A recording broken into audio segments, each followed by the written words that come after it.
Video शुरू करने से पहले मैं आपको बताना चाहता हूं कि मैं यहां सभी एपिसोड्स को डिटेल में डिस्कस नहीं करूंगा, बल्कि यहां पर मैं सिर्फ इम्पोर्टेंट बातों पर ही फोकस करूंगा। इस सीरीज की स्टोरी काफी घुमा फिरा कर दिखाई गई है, लेकिन मैं पूरी स्टोरी को ही सीधे सीधे ही समझाऊंगा। तो ये कहानी है अवेंजर्स एंड गेम के बाद की। एंड गेम में जो फाइनल बैटल हुआ था उसके 3 हफ्ते बाद वोंडा मैगजीन ऑफ स्कॉट के ऑफिस में जाती है।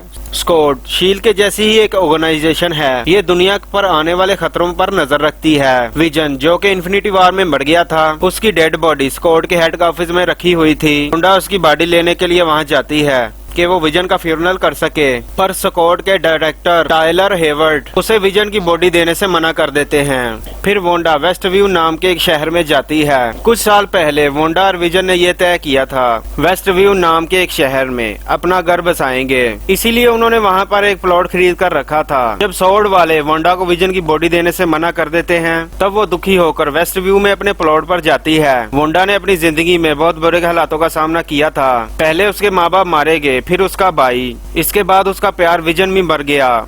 ऑलरेडी वोंडा पहले से ही बहुत दुखी थी, ऊपर से जब वो विजन का फ्यूनरल भी नहीं कर पाई, उसके सब्र का बांध टूट गया। उसके इमोशनल आउट ऑफ कंट्रोल हो गए और उसकी पावर्स ने भयानक रूप ले लिया। और तब वोंडा की बॉडी से इतनी सारी एनर्जी निकली जिससे उस खाली जगह पर एक घर बन गया। पूरा शहर ही उसकी एनर्जी से चेंज हो गया, और तो और उसकी शक्ति से एक नए विजन का जन्म हो गया। वोंडा ने अपनी पावर से पूरे वेस्ट व्यू की रियलिटी ही बदल दी और उसे अपने हिसाब से डाल लिया। वोंडा को बचपन में सिटकॉम यानी कॉमेडी सीरियल देखने बहुत पसंद थे, इसीलिए उसने अपनी रियलिटी को पुराने सिटकॉम के स्टाइल में बनाया था। यहाँ जो विजन मौजूद था, उसे अपनी बीती हुई जिंदगी के बारे में कुछ भी नहीं मालूम था। वो बस वोंडा को जानता था और उसे प्यार करता था। फिर वोंडा और विजन की शादी हो जाती है और वो दोनों एक हैप्पी मैरिड लाइफ जीने लगते हैं। वोंडा ने जो वेस्ट व्यू पर अपनी पावर यूज करी, तो बाहर की दुनिया से वो शहर और उसके लोग कहीं गायब हो गए। इसलिए इस केस को सॉल्व करने के लिए FBI एजेंट जिमी वूकर को बुलाया जाता है। जिमी वू के लिए ये मैटर बहुत कॉम्प्लेक्स था, इसीलिए वो सॉर्ड के लोगों से मदद मांगता है। फिर सॉर्ड के डायरेक्टर मोनिका रैम्बर को इस काम के लिए भेजते हैं। मोनिका रैम्ब्यू मारिया रैम्ब्यू की बेटी है, जिसे हमने कैप्टन मार्वल मूवी में देखा था। मारिया अब मर चुकी है और मोनिका सॉर्ड की एजेंट बन चुकी है। मोनिका जिमी वू की मदद करने के लिए वेस्ट में जाती है। वहाँ वो दोनों देखते हैं कि शहर के बाद एक अजीब सी एनर्जी फील्ड है। जब मोनिका उस एनर्जी फील्ड के पास जाती है तो वो अंदर खींच ली जाती है। फिर जिमी वू इस बारे में सॉर्ड को बताता है। सॉर्ड के लोग वेस्ट व्यू शहर के बाहर घेराबंदी कर लेते हैं और वो इस मामले की जांच करने के लिए कई सारे साइंटिस्ट को बुलाते हैं, जिनमें से एक थी डार्सी ल्यूस, जिसे हम थोर की मूवीज में देख चुके हैं। डार्सी अब एक बहुत बड़ी साइंटिस्ट बन चुकी है। वो यहाँ आकर जब इन्वेस्टिगेशन करती है तो उसे अजीब से सिग्नल का पता चलता है, जो कि वेस्ट व्यू शहर से आ रहा था। डार्सी उस सिग्नल को चेक करती है तो उसे पता चलता है वो एक ब्रॉडकास्ट का सिग्नल है, जिससे वोंडा और विजन नाम का एक टीवी शो टेलीकास्ट हो रहा था।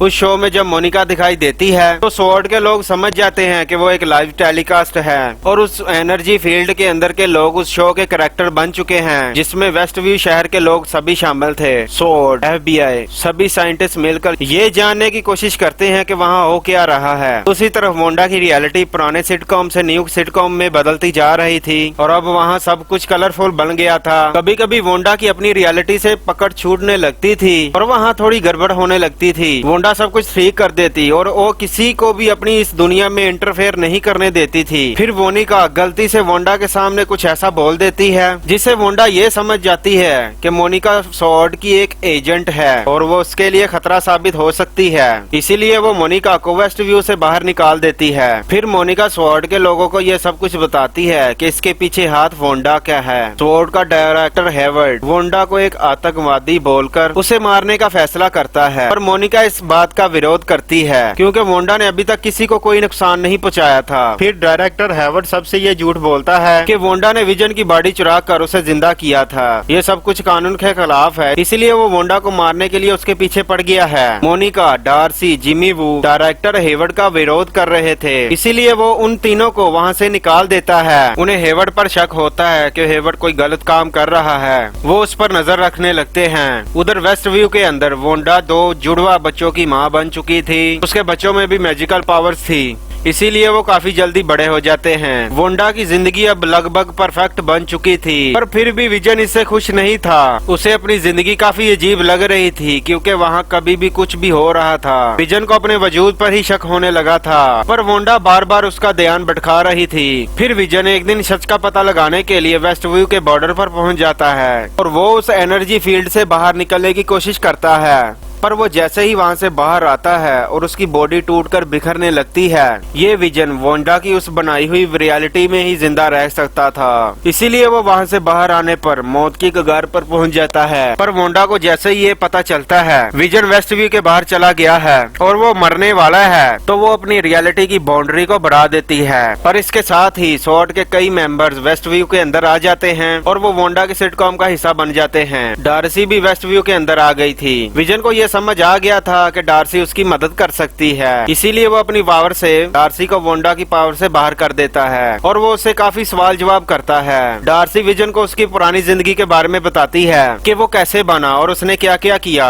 और वो कैसे मरा। दूसरी तरफ मोनिका ये फैसला करती है कि वो दोबारा वेस्ट व्यू के अंदर जाएगी और वो वोंडा को समझा सके और उसे डायरेक्टर हेवर्ड से सावधान कर सके। मोनिका इससे पहले जब उस एनर्जी फील्ड के अंदर गई थी और वो जब उसमें से बाहर निकली थी, उसकी बॉडी में कुछ चेंजेस आ गए थे और वो जब तीसरी बार उसके अंदर जाती है तो उसके पास सुपर पावर आ जाते हैं। फिर मोनिका वोंडा के पास पहुंचती है और वोंडा उस पर बहुत गुस्सा होती है। मोनिका वोंडा को समझाने की कोशिश कर रही थी, लेकिन वोंडा की पड़ोसी एग्नेस उसे मोनिका से दूर लेकर चली जाती है और फिर हमें एग्नेस की असलियत पता चलती है। एग्नेस जो कि वेस्ट व्यू में वोंडा की पड़ोसी थी, वो हमेशा वोंडा का बहुत ख्याल रखती थी। वो असल में एक विच यानी चुड़ैल थी। उसका असली नाम था अगाथा हार्कनेस। अगाथा सेलम की रहने वाली एक विच थी जो कि डार्क मैजिकल यूज करती थी। उसके इस काले जादू की वजह से उसके कबीले वाले ने उसे मौत की सजा सुनाई। अगाथा ने उन सबकी पावर एब्जॉर्ब करके उन्हें ही मार दिया। तब से लेके आज तक हर पावरफुल मैजिशियन की पावर एब्जॉर्ब कर रही है। जब वोंडा ने वेस्ट व्यू में अपना जादू चलाया, अगाथा को दूर से ही उसकी पावर की भनक लग गई थी,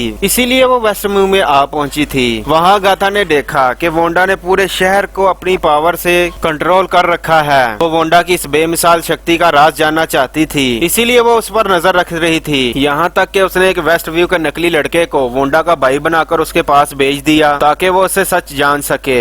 जब अगाथा की कोई चाल कामयाब नहीं हुई, उसे खुद वोंडा के सामने आना पड़ा। वोंडा को खुद अपनी शक्तियों के बारे में ज्यादा कुछ पता नहीं था, इसीलिए अगाथा उसे उसके अतीत में उसे लेकर जाती है, जिससे अगाथा को ये पता चलता है कि वोंडा एक विच है। वोंडा के पास बचपन से ही मैजिकल पावर है और जब हाइड्रा ने उस पर माइंड स्टोन से एक्सपेरिमेंट किया तो उसकी शक्तियाँ कई गुना बढ़ गई। वो बन गई स्कारलेट विच यानी सबसे पावरफुल विच, जिसकी मैजिकल पावर बेहद खतरनाक है और वो कुछ भी बना और मिटा सकती है। अगाथा वोंडा की शक्तियाँ हासिल करना चाहती थी। दूसरी तरफ हमें स्वॉर्ड के डायरेक्टर हेवर्ड का प्लान पता चलता है। हेवर्ड असल में विजन को दोबारा जिंदा कर उसे एक हथियार बनाना चाहता था। उसने उसे जिंदा करने की हर मुमकिन कोशिश कर ली थी, लेकिन बिना माइंड स्टोन के विजन जिंदा नहीं हो पा रहा था। फिर बाद में जब वोंडा ने वेस्ट व्यू का खेल शुरू किया, हेवर्ड को एक मौका मिल गया। उसने जब वोंडा को मारने के लिए वेस्ट व्यू के अंदर एक ड्रोन भेजा। वोंडा ने ड्रोन पर अपनी पावर इस्तेमाल करके उसे बाहर फेंक दिया। हेवर्ड का काम हो गया। उस ड्रोन के ऊपर वोंडा की एनर्जी मौजूद थी। जब विजन की बॉडी को असेंबल करके उसे वोंडा की एनर्जी से चार्ज किया गया तो वो चालू हो गया, मगर वो अब पहले जैसा इमोशनल नहीं था,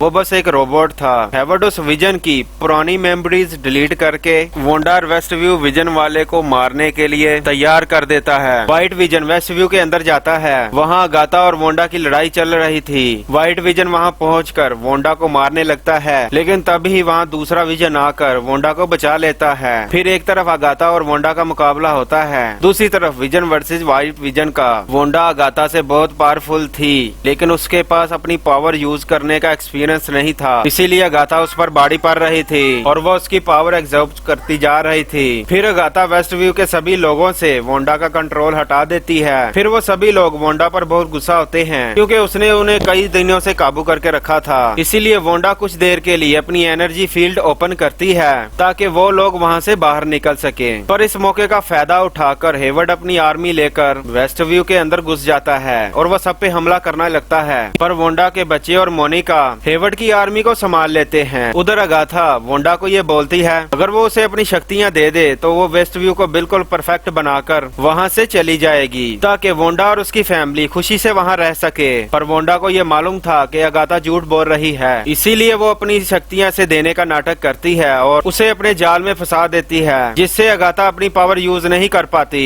फिर वोंडा अगाथा की सारी पावर अब्सॉर्ब कर लेती है, तब वो पूरी तरह से बन जाती है स्कारलेट विच। वोंडा अगाथा को मारती नहीं, बल्कि वो उसे एग्नेस का रूप देकर ट्यूब में कैद कर देती है ताकि उसे कभी अगाथा की जरूरत पड़े